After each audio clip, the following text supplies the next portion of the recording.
Okay. So, integrals.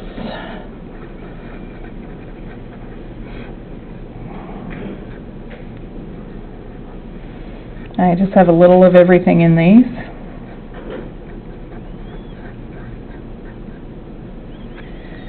Okay, so this is just a standard one. So you write an equal sign, you drop the brackets, you write an equal sign, and what would it be? We just did a test on this tonight, so this should be easy. So on the instructions on the actual final exam, for the integral section, I say to simplify. All of them. Okay, so the derivatives I say don't simplify, but the integrals I say simplify because it's always easy. Okay, so we'll simplify each of these so you can see what I mean. How would this one now simplify? The 3's cancel. Oh, thank you. That was just a mistake because I was talking while I did it. And the 4 and the 2, and that's how you'd simplify it. So x cubed minus 2x squared plus 5x plus c. And if you forget the c, you lose a mark. Did anyone forget the c today?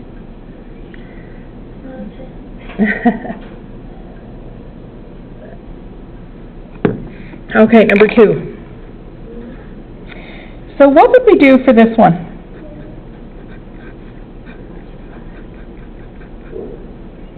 Is there a product rule?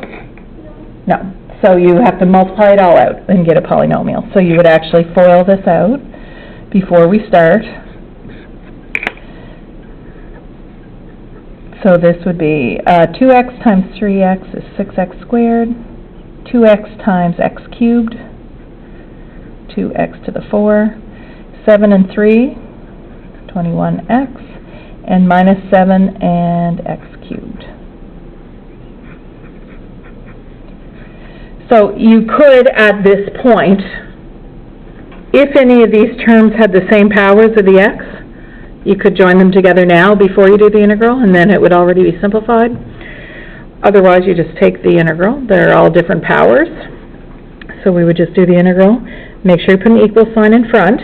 Now you notice I still have the brackets, the integral sign and the dx on the line before, because we didn't do the integral yet. So make sure those signs are still there on that line, and then we do the integral. X cubed over 3, 2x to the 5 over 5, 21x squared over 2, 7x cubed, 4, over 4, plus c. Can any of this be simplified? Just the first one.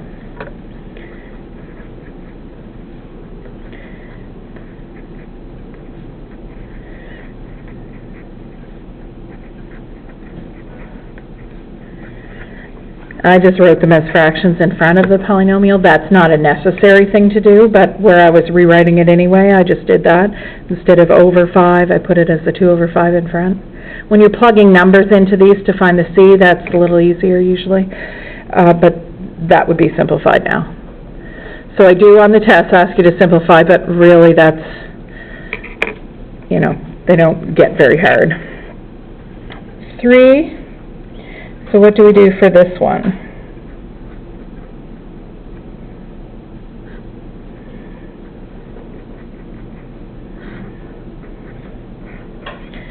So there's no quotient rule. So we have to simplify this first. And this would be as hard as any quotient would get that you would get here is you move the x to be with each part and then simplify that. So we're going to rewrite the integral sign. So 40x cubed over x, 2x over x, and 1 over x.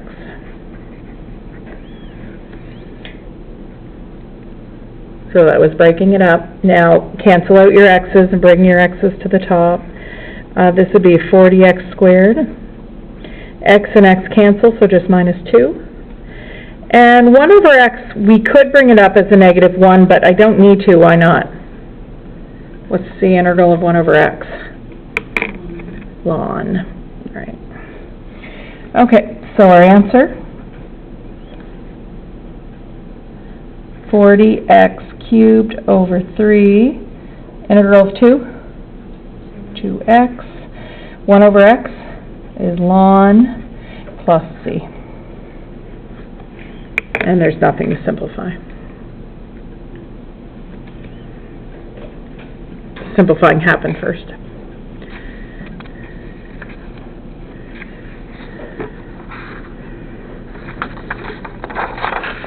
And number 4.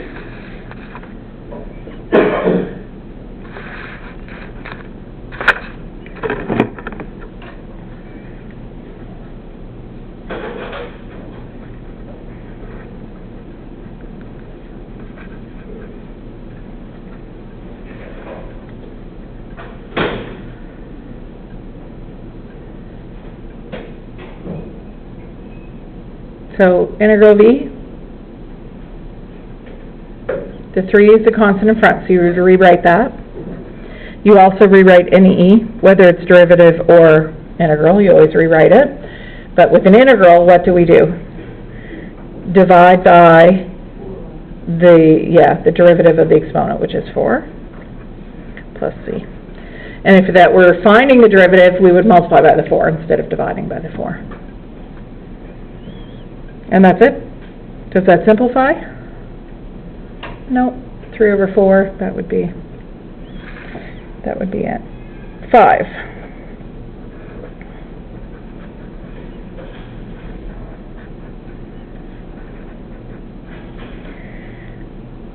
So what do we do here?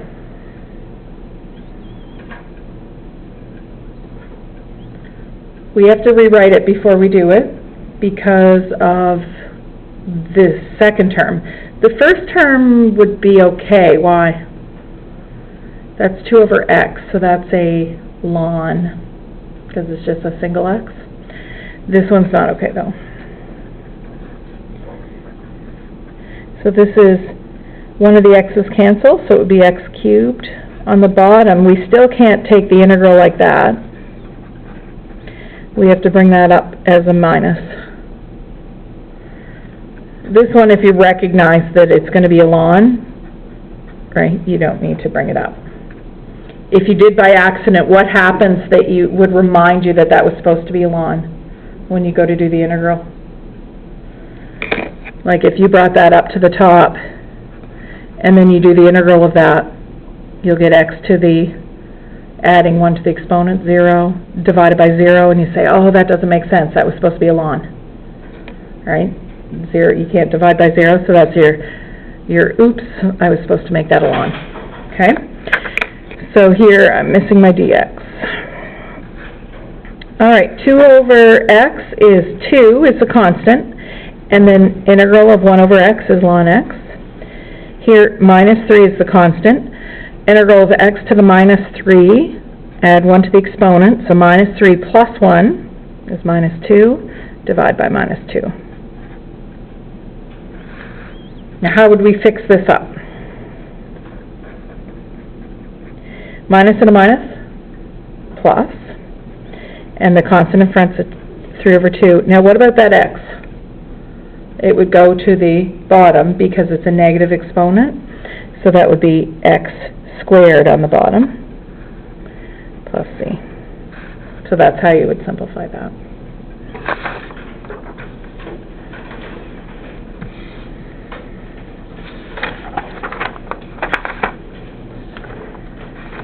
Okay, limits.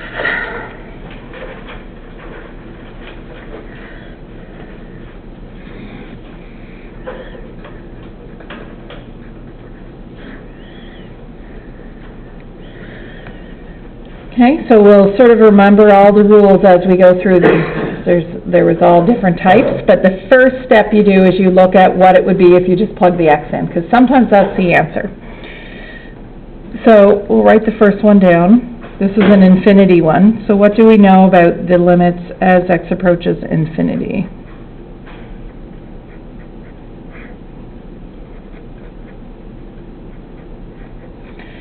Okay, so for the infinity ones,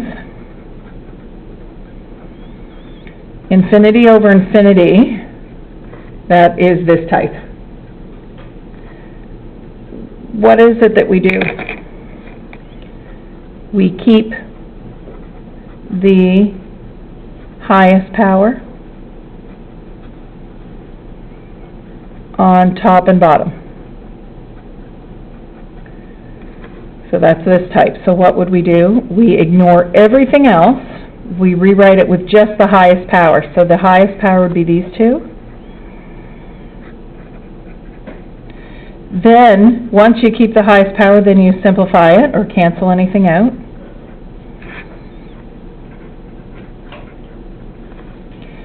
So we would have just 3 over 9, or 1/3. Now there's nowhere to plug the infinity in, so that's the answer.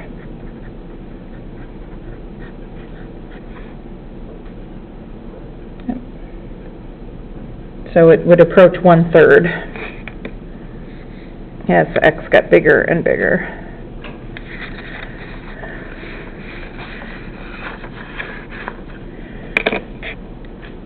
Number 2 is the same type.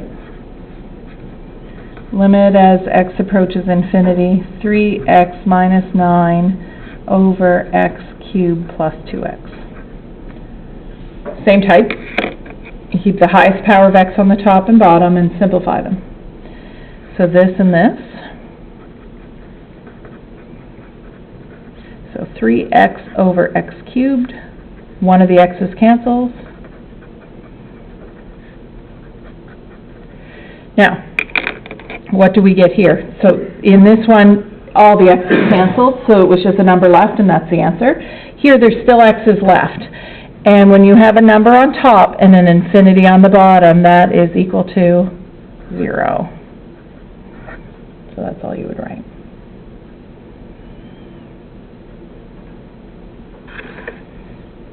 And I'm guessing 3 is the opposite of this.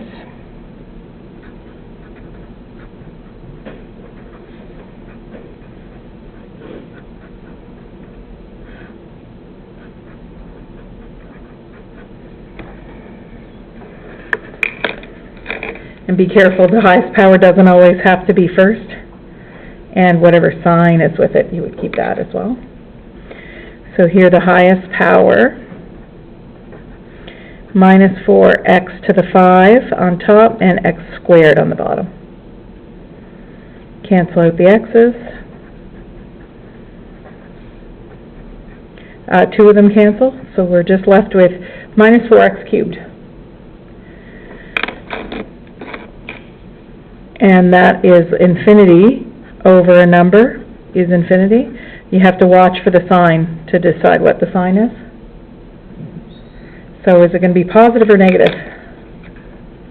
Negative, because minus 4 times infinity cubed would be negative. It's minus 4 times infinity cubed. So this will be negative infinity. So watch the sign. Did anyone miss that sign doing it? Okay, just be careful. Sometimes the highest power is not first, so make sure you look through the whole thing. And if it has a negative sign with it, you have to carry that. Okay, number 4. Limit as x approaches 0, x cubed minus 4x over x. Okay, so we've done the infinity types. There's 3 types that you can get, and those were the 3. So now this is when you plug in the number, and if we plug in the number here, what do we actually get? 0 over 0. So when it's 0 over 0, we factor and cancel.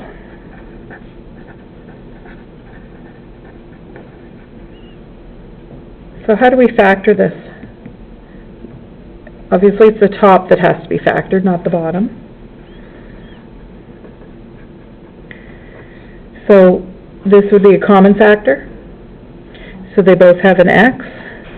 So you would pull an x out. And you'd be left with, if you divide that by x, you'd have x squared. Divide that by x, you'd have 4. The x's cancel. So x squared minus 4 is all that's left.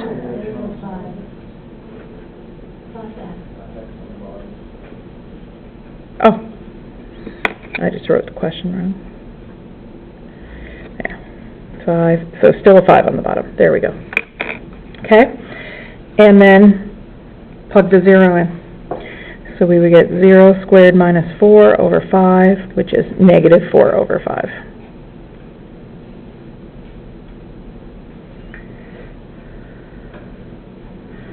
So 0 over 0, that's what, not because of this, not because x was approaching 0, but because whatever number you had there, you plug in and you get 0 over 0. Then you know you have to factor and cancel. So number 5, the limit as x approaches negative 2 of x squared over x plus 2. So what happens here when we plug in the negative 2? Right, divide by 0, but is there a 0 on top? No. So we have minus 2 squared over minus 2 plus 2. We have 4 over 0. So this isn't factor and cancel. This one is saying that that's an asymptote. And you don't need to draw the graph, but you do need a table of values to figure out what the answer is. So what it's saying is, if we were to have the graph negative 2 is the asymptote, and the graph is either going up or down, positive or negative infinity on either side. So how did we do that? We do a table of values. So a number over 0 is a table of values.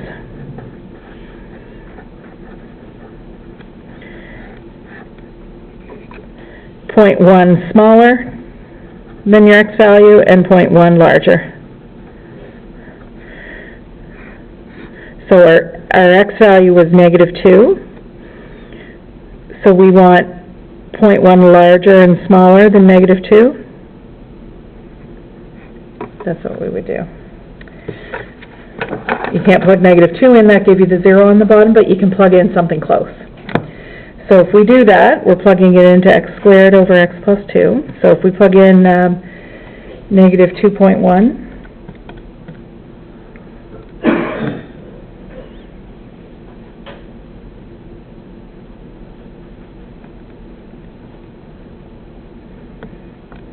I get 21.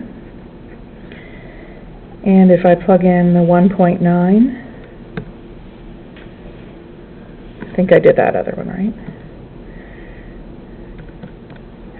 I get 36. Oh, I think this is negative. I think I did the first one wrong. 2.1.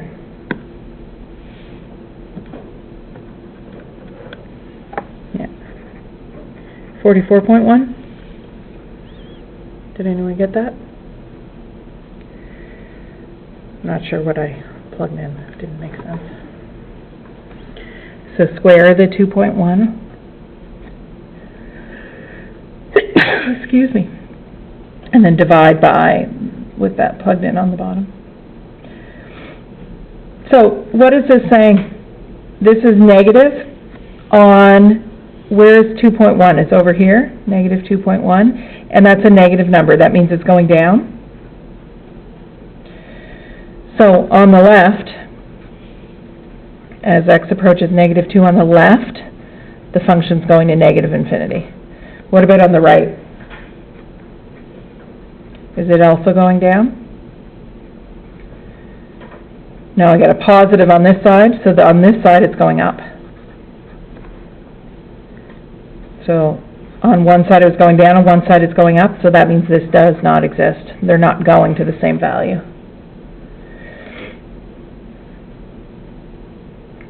So whenever you get a number over 0, you plug in a number 0.1 bigger, 0.1 smaller. You can go closer to that, 0.01 bigger and 0.0, it doesn't matter. But just close on either side.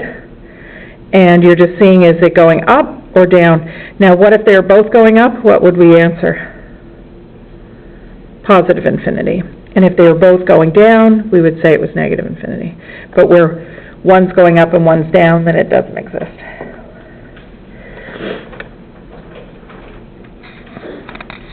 Questions about that? So number 6, if you look at it, 6 is the same type.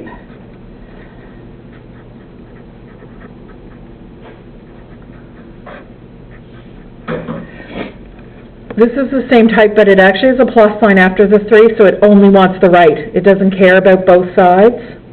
This is, when we plug the 3 in, we get 2 times 3 over 3 minus 3, so 6 over 0. So it's still that type that we need a table of values, but we only want the positive side. So what's on the positive side of 3? 0.1 bigger, so we only plug in that side. We don't care about the other side. So when we plug that in,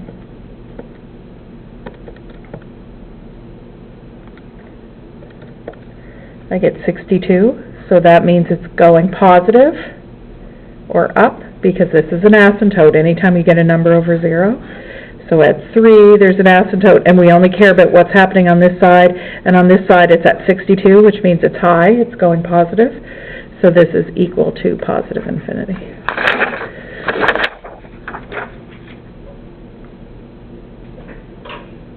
Okay, so when do you do that? The table of values when it's a number over 0. Your possible answers are plus infinity, minus infinity, or does not exist. This one couldn't be does not exist because it's just one side. It's either positive or negative. But the one with no symbol after it, you do both sides and then compare them.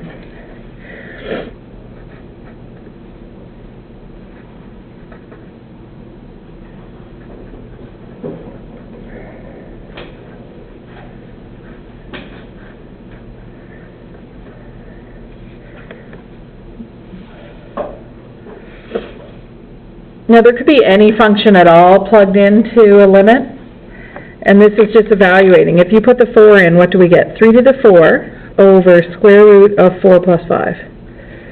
So 3 to the 4 is 81. Square root of 9 is 3. 27. So that's just 27. We just get a number. Okay, so it doesn't have to be a special type. The type 1 when we did limits was that you plug the number in and you get an answer. And then that would be it. Same for 8. So this was an exponential, and 8 I put a log in.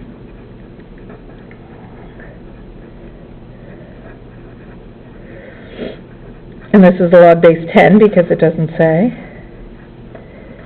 So if we plug 1 in, off to the side, what do we get?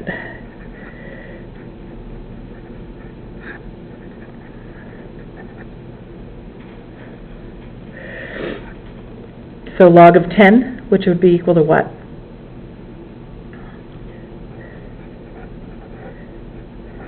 Remember, this is a base 10.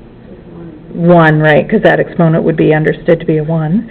And this would be 3 minus 2. So 1 on top and a 1 on bottom. It's just 1. Now, of course, the logs you could put into your calculator to be sure on a test. There should be a log button. And if there isn't, you can convert. Actually, we didn't say that. Why don't we write that down now? How do you plug in a log into your calculator? It's ln of b over ln of a. So if we wanted to plug in, say you weren't sure about this, this would be ln of, and you can actually see right now, ln of 10 over ln of 10, which is 1. But if we had something like 2 to the 7, this would be ln of 7 divided by ln of 2.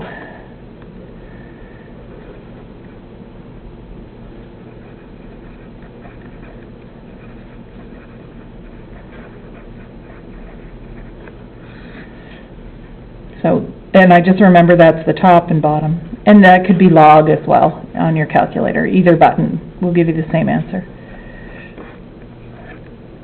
Okay, so that will give you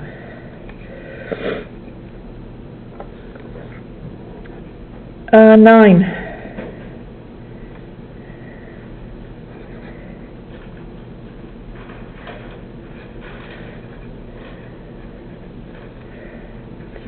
e to the 2x over 3x minus 4.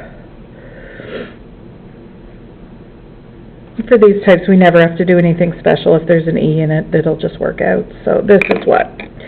3e to the 2 times 0 over 3 times 0 minus 4 would be e to the 0 is 1. So 3 over negative 4.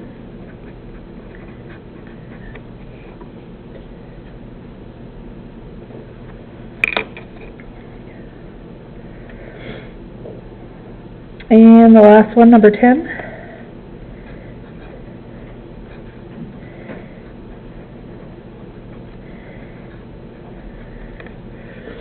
What do you think for this one?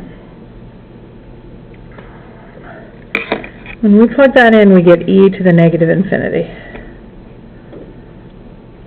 Well, negative exponent means it's a fraction, right? So this is 1 over e to the infinity. E to the infinity would be e times e times e times e. That would be infinity. What's a number over infinity? 0. So this one's 0.